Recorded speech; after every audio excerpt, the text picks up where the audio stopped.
Muy buenas humano, muy buenas persona que me escuchas. Yo soy Tamara Pazos, divulgadora científica con formación en biología y neurociencia, y estás escuchando las reflexiones de un humano por persona.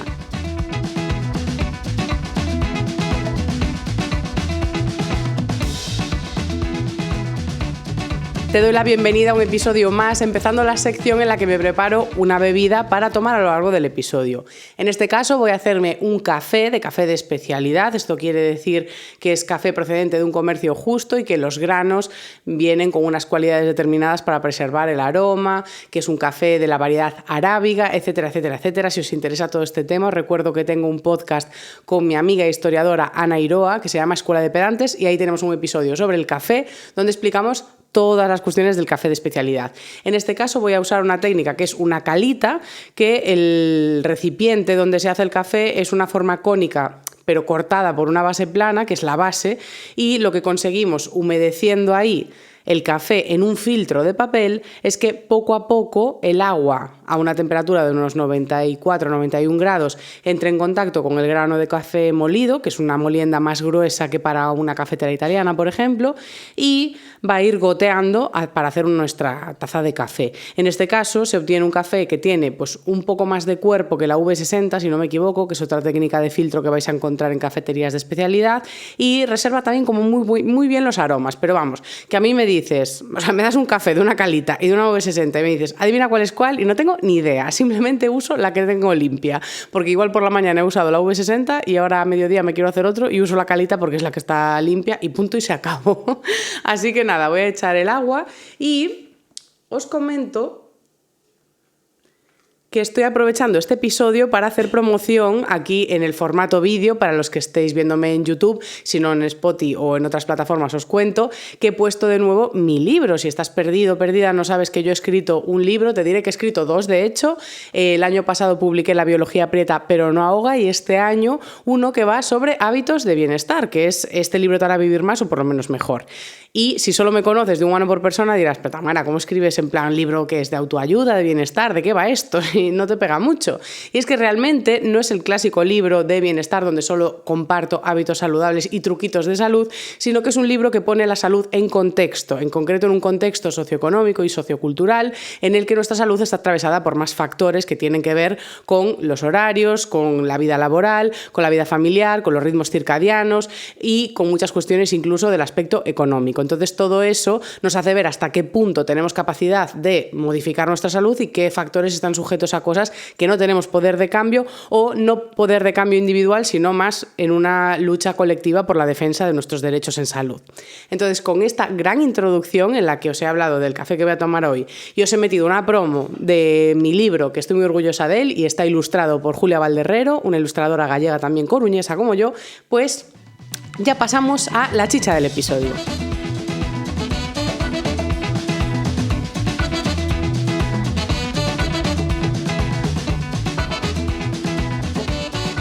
Creo que se va a tratar del típico episodio en el que aún estoy preparando la bebida y va a estar tan caliente que no me la voy a tomar mientras os hablo. Pero bueno, vamos al caso que nos trae hoy aquí, que es hablar de el consumo de productos de origen animal, bien sea la propia carne del animal o derivados o productos que vienen del animal, como pueden ser lácteos, huevos, etcétera.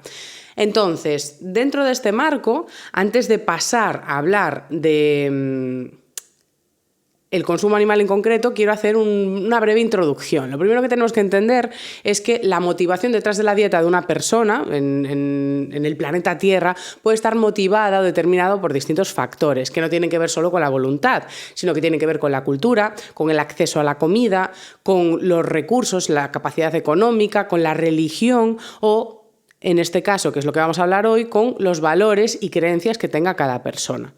Entonces, hoy no quiero abordar este tema desde el aspecto de el consumo de carne vinculado al medio ambiente. Eso lo vamos a reservar para un episodio más largo que voy a desarrollar en la siguiente temporada cuando recuperemos las secciones de evolución, biología, neurociencia y demás. Y en este episodio vamos a ir a la ética del consumo de animales en lo que refiere al sufrimiento del animal. Es decir, cuando la persona reduce, limita o quita de la dieta este tipo de productos porque tiene una preocupación por el bienestar del animal y quiere evitar su sufrimiento. Eso es lo que vamos a hablar hoy aquí.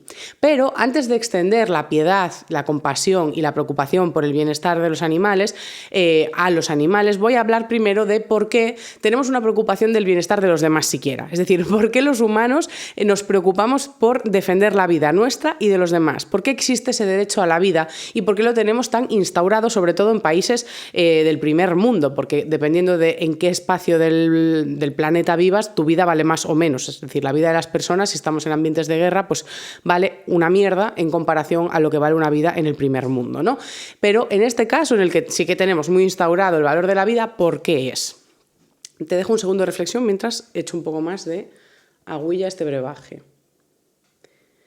Porque sí que es cierto, yo personalmente, hasta que me documenté, de hecho, el libro que leí para este episodio y para uno que hice en la primera temporada que tenéis en Podimo, donde abordo este tema de forma muy extensa, es un libro de Virginia Woolf sobre la relación entre humanos y animales que va incluso al ámbito legal. Y era en ese libro donde empezaban a reflexionar, antes de hablar de los animales, de el por qué nos respetamos entre humanos en sí. Y una de las cuestiones que más llamaba la atención es que una de las cuestiones que aplica valor a la vida en la especie humana es la intencionalidad de planes futuros.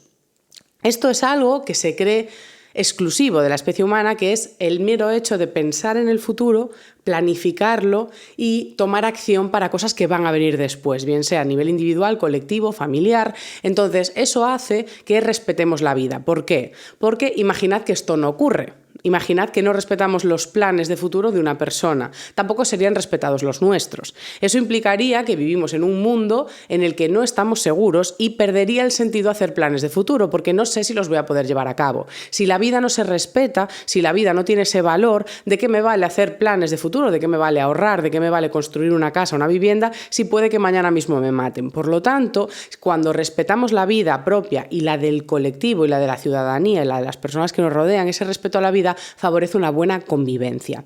Entonces, lejos de ser un respeto a la vida porque sí, porque nos queremos mucho los unos a los otros, también es un aspecto adaptativo, de que la especie, si respeta la vida, convive mejor. Esa es una base, o sea, una base moral que tenemos ya como muy instaurada. Muchas veces no sabemos el por qué, que cuando te explican esto dices, vale, tiene sentido, pero lo tenemos como en el chip, ¿no? Y algo curioso que ocurre, sobre todo desde que domesticamos animales, es que extendemos estos derechos a esos animales que cogemos bajo nuestro halo, sobre todo como mascotas. Es decir, los animales de compañía son muy respetados. Es decir, de hecho, el maltrato de ese tipo de animales o en general no se nos ocurre matar a nuestras mascotas o a las de terceros, a no ser que sea para salvar pues un sufrimiento insufrible, valga la redundancia, de ese animal. En general respetamos la vida y extendemos unos derechos que tenemos para la especie humana a los animales que nos acompañan. Lo que pasa es que a pesar de extender ese amparo moral a unas especies o a unos miembros concretos de la especie, sí que es cierto que muchos filósofos apuntan que los animales son criaturas del presente. Por lo tanto, no estarían del todo cubiertos por el mismo paraguas moral que estamos cubiertos nosotros. ¿Por qué? Porque no tendrían esa intención de planes de futuro. Yo aquí, tengo dudas. No muchas, pero me viene como un poco de prevención. Este apunte está hecho desde la filosofía. La valoración de que los animales son criaturas del presente no tiene una base neurocientífica, no tiene una base de estudio de la conducta. Pero si nos vamos a esas disciplinas, muchas veces cuando empiezas a estudiar el comportamiento de animales sí que te puede parecer que tienen intención de planes de futuro. Solo hay que ver aves o distintos mamíferos que acumulan comida para el invierno, por ejemplo, para tiempos de escasez. Y tú dices, joder, ¿cómo no van a tener planes de futuro si llevan meses recolectando avellanas y piñones? ¿Cómo no va a estar pensando en el futuro? Pero realmente, lejos de ser una comprensión del animal, del yo, en el entorno y en el espacio-tiempo y entenderse como parte de algo más grande que va a existir esa misma identidad en un futuro, lo que conocemos del comportamiento de estos animales es que esa conducta de acumular alimento está sujeta a cambios en el entorno, es decir, a cambios en la temperatura, en las sustancias químicas que secretan la vegetación de alrededor, cambios en la luz, es decir, la estacionalidad es algo que pueden leer otras especies de forma distinta a nosotros y esas señales despiertan conductas innatas o aprendidas que llevan a ese resultado final que nosotros tendemos a humanizar y tendemos a pensar que lo hacen como lo haríamos nosotros, cuando a pesar de que muchas veces el punto de vista de análisis de otras especies las hacemos de una forma súper antropocentrista, a veces también lo hacemos en este sentido, o sea, no lo hacemos por su protección, sino que nos pasamos de rosca y todo lo hacemos desde nuestro punto de vista. Entonces asumimos que esa conducta funciona igual que la nuestra. Si estás recopilando alimentos porque tienes intención de alimentarte en el futuro y tienes esa voluntad. Esto no sería así y no tenemos realmente una prueba de que existan animales que tienen esa percepción del yo en el espacio y en el tiempo más allá de especies concretas o sujetos concretos de especies, como se han visto en algunos chimpancés bonobos, etcétera, etcétera. Entonces, en este caso, yo me reservaría no decir una afirmación tan rotunda como los animales son criaturas del presente, así, dicho a lo bruto para todas las especies, pero sí que es cierto que de momento no tenemos la evidencia que nos diga que tienen, o los animales que incluimos en la dieta, por así decirlo, que tienen esa planificación o percepción del yo en el espacio-tiempo con respecto a planes de futuro o intención de hacer planes en el futuro. Por eso, esta lógica del derecho a la vida sería difícil extenderla a estos animales. Sin embargo, algo que es inherente a todas las especies que están vivas en la Tierra es la búsqueda o la aspiración consciente o inconsciente al bienestar.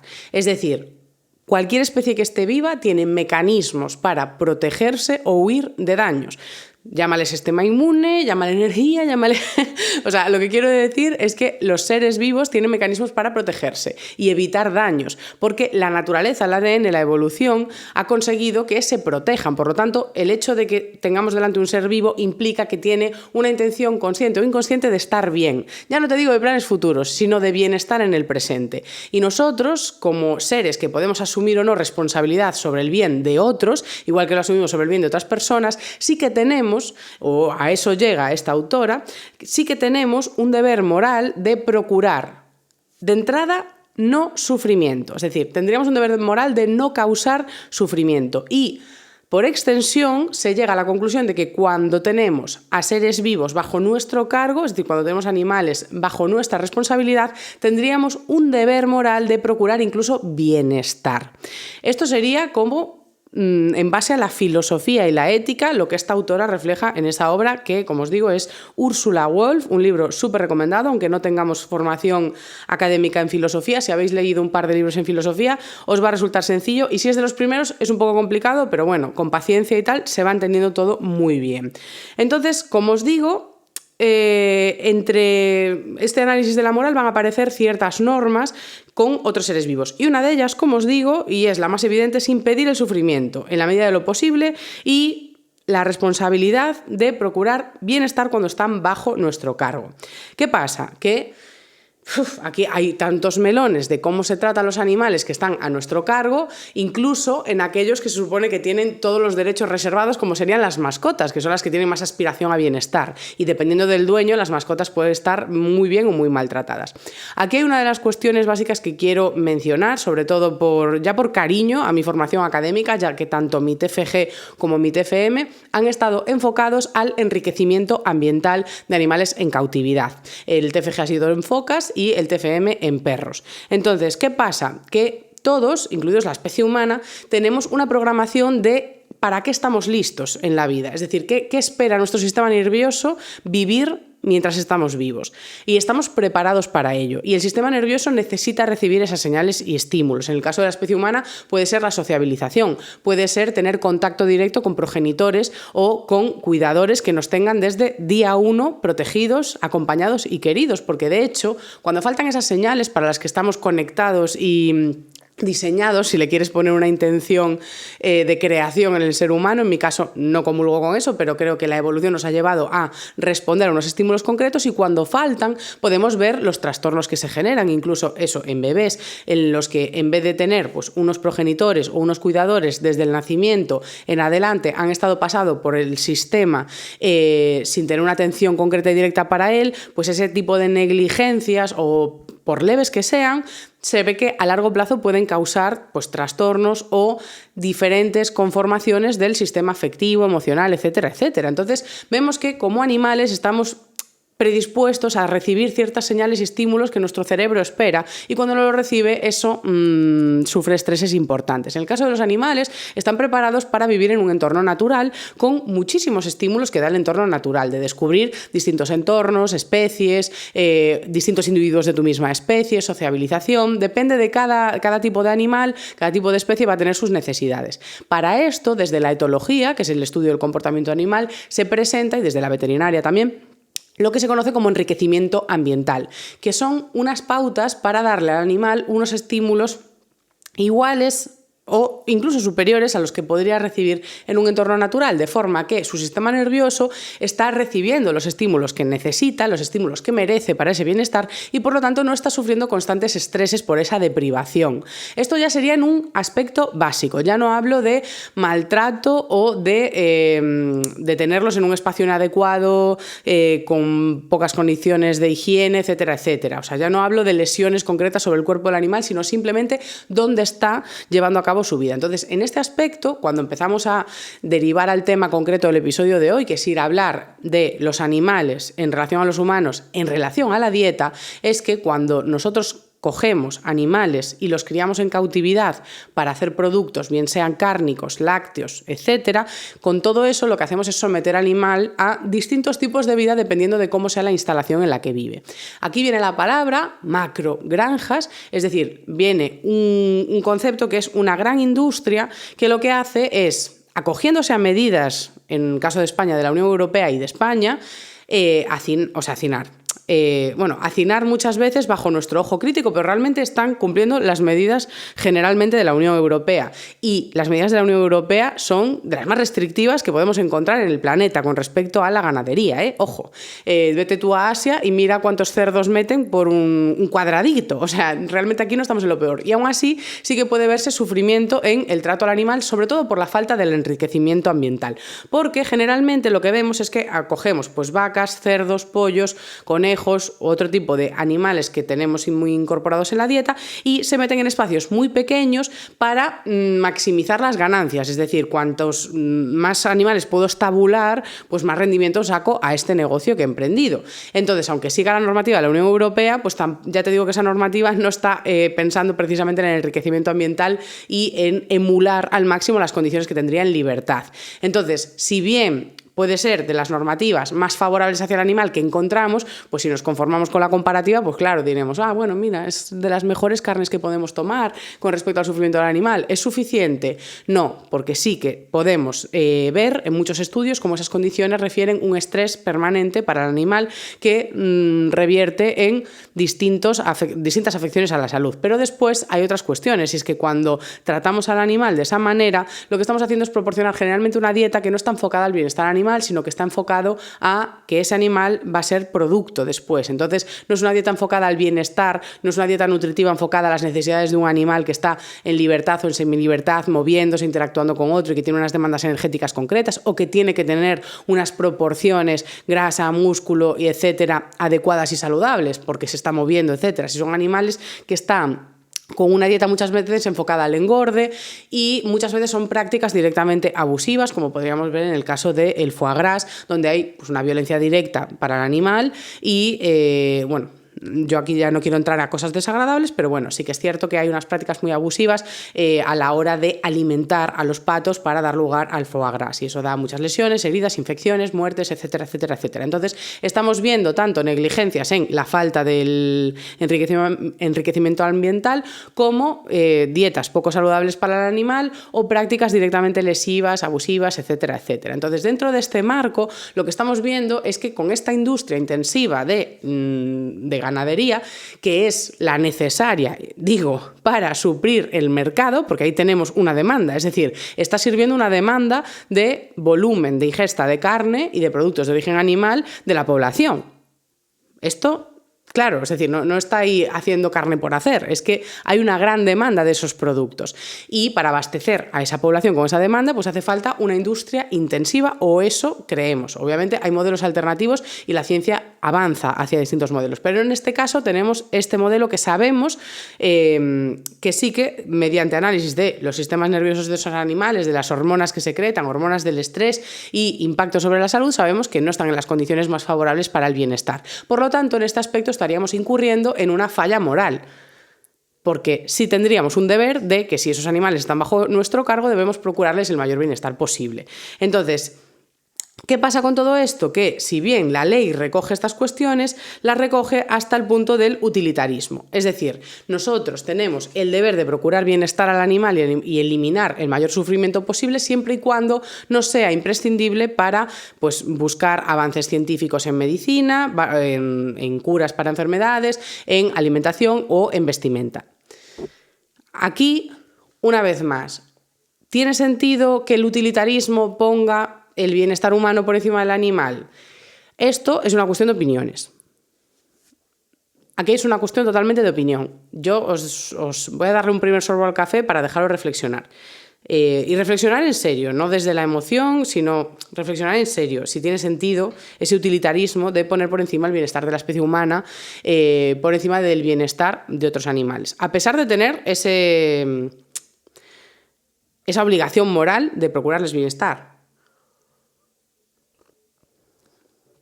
Está calentísimo, imposible de beber para mí.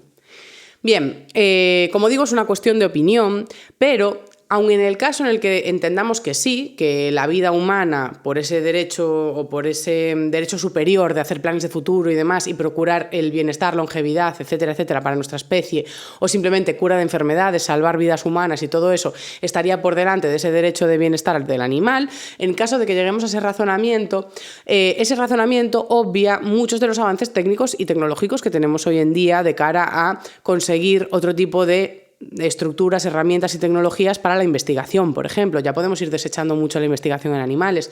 Lo que pasa es que muchas acciones se hacen por costumbre, es decir, muchos laboratorios funcionan como por hábito y incluir nuevas tecnologías, si no está subvencionado, apoyado, promovido por la industria privada o entidades públicas, pues es complicado hacer esos cambios. Entonces, si no hay un interés genuino en evitar este sufrimiento animal o si no lo promovemos desde la ciudadanía, pues no se van a perseguir de forma intensa estos cambios. Entonces, a nivel personal, pues tener una opinión u otra de que, bueno, no, antes va la vida de los humanos, antes va a salvarnos más vidas humanas con avances médicos, genial, me parece una opinión muy respetable, pero creo que tenemos que saber hasta qué punto es, o sea, hacer el daño imprescindible y mínimo, es decir, lo mínimo posible.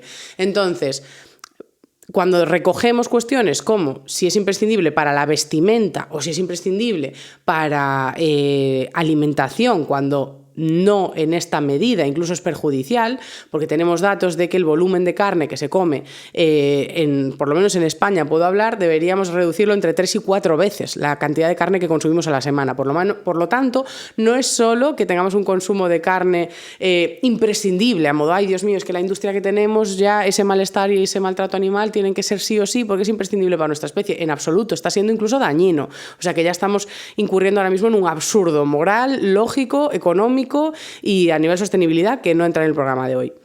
Entonces, con todo esto, podemos soñar con un mundo en el que sí, pues ponemos la tecnología puntera, ponemos todas las facilidades a las empresas para que acojan estas nuevas tecnologías y sustituir al máximo la necesidad de usos de productos de origen animal. Llegaríamos así a la solución de, vale, lo interesante es evitar a toda costa el sufrimiento animal y tampoco vamos a consumir productos de origen animal nunca, porque no hay que matarlos. Esta es una duda que, a pesar de poder estar relacionada con la del sufrimiento, en ética y filosofía se plantea como una pregunta diferente. Una cuestión es procurar el bienestar al animal y evitar el sufrimiento y, paradójicamente, aunque nos parezca una locura, otra cosa es si debemos o no matar animales. En este caso, voy a leer directamente lo que dice la autora, y es que, aunque a pesar de que es un tema controvertido, no confiere un papel moral a matar animales porque no estarían acogidos por ese paraguas de la intención de planes futuros que tenemos la especie humana. Por lo tanto, siempre y cuando consiguiésemos matar a un animal sin sufrimiento, si es que tal cosa existe, no habría, según Virginia Woolf, una rotura de una moral de bienestar por los animales, ya que si se le ha cuidado y mantenido en condiciones de bienestar, evitando el sufrimiento, con enriquecimiento ambiental y con unas condiciones favorables a su bienestar, si se logra matar sin sufrimiento, no habría ahí una falla moral realmente que incurriese en ser desleal a la moral de nuestra especie para con el bienestar de otras personas y animales. Esto puede sorprender. Aún así, la autora sugiere lo siguiente y dice que una vida vegana o incluso vegetariana es algo encomiable, es un ejemplo para otros, es algo recomendable, pero no es mandado. Es decir, eliminar el consumo de animales de la dieta no es mandado a nivel moral. Lo que es mandado a nivel moral es procurar y evitar el sufrimiento de esos animales. Aquí podríamos ampliar muchísimo el debate a si es posible o no tener en cautividad animales y llegar a matarlos sin que sufran nada en absoluto.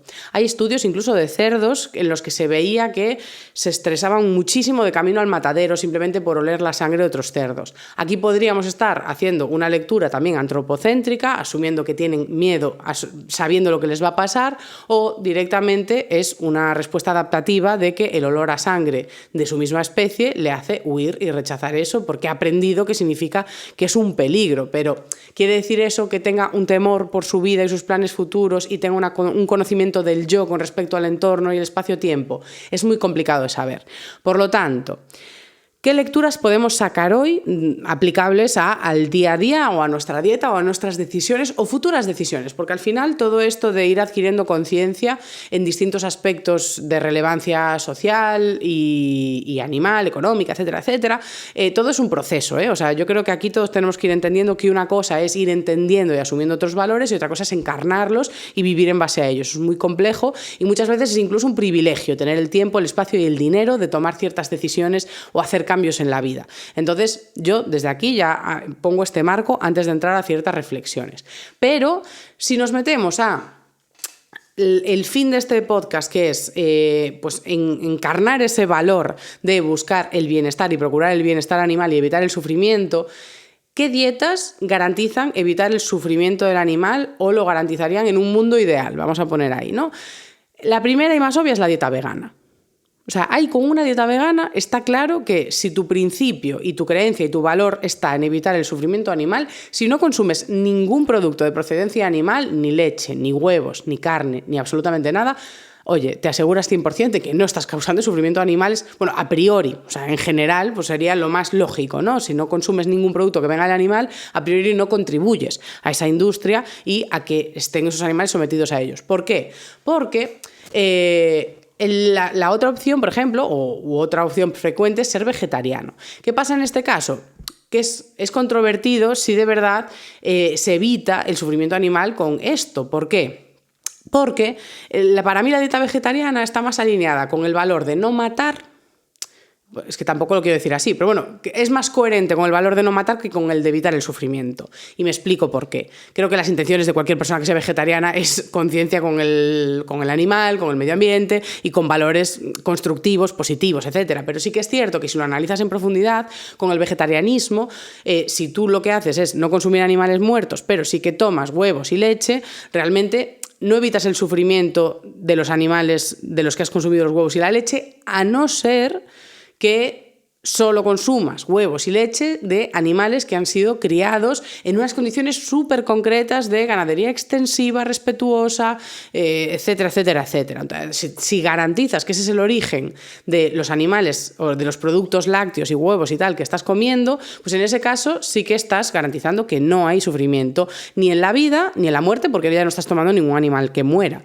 Pero este razonamiento sería extensible a consumir una dieta en la que tomes tanto productos cárnicos como huevos y carne, o sea, huevos y leche, que solo vengan de ese tipo de ganadería respetuosa, extensiva y demás, con un consumo muy reducido, por supuesto, porque no sería coherente consumir 4 veces a la semana carne en una ganadería extensiva. Es que no hay para todos, ni tiene sentido a nivel ecosistema humano.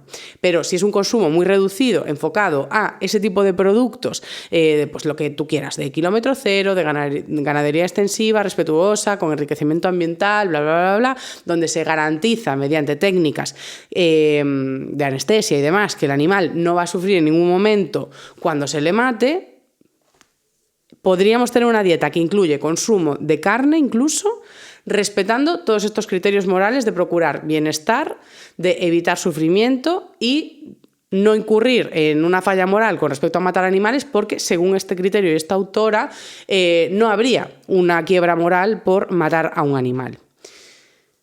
Esto todo es un melonazo. Estoy deseando escuchar vuestras opiniones y valoraciones. En cualquier caso, yo insto al respeto a los procesos de cualquier persona, porque todos tenemos, como digo, distintas motivaciones para nuestra dieta, que pueden ser muy diferentes, que tienen que ver con aspectos personales, de salud, religiosos, culturales, económicos, etcétera, etcétera. Y el hecho de que una persona hoy en día tenga un tipo de dieta no quiere decir que no esté en un proceso o tanteando o aprendiendo. Y muchas veces cuando vamos de forma agresiva, cuando atacamos a otra persona, lo único que conseguimos es echarla atrás. O sea, yo de verdad que sí que estoy totalmente de acuerdo con la autora. Creo que una dieta vegetariana o vegana es un ejemplo, es encomiable, es algo que hay que aplaudir, pero creo que cuando esas figuras se tornan en el ataque, las personas no se sienten identificadas con ellos y no quieren nada que ver, o sea, no quieren tener nada que ver contigo, ¿sabes? En plan de, o sea, si de verdad, si ser vegetariano o vegano tiene que ver con ese tipo de actitudes, no me representa.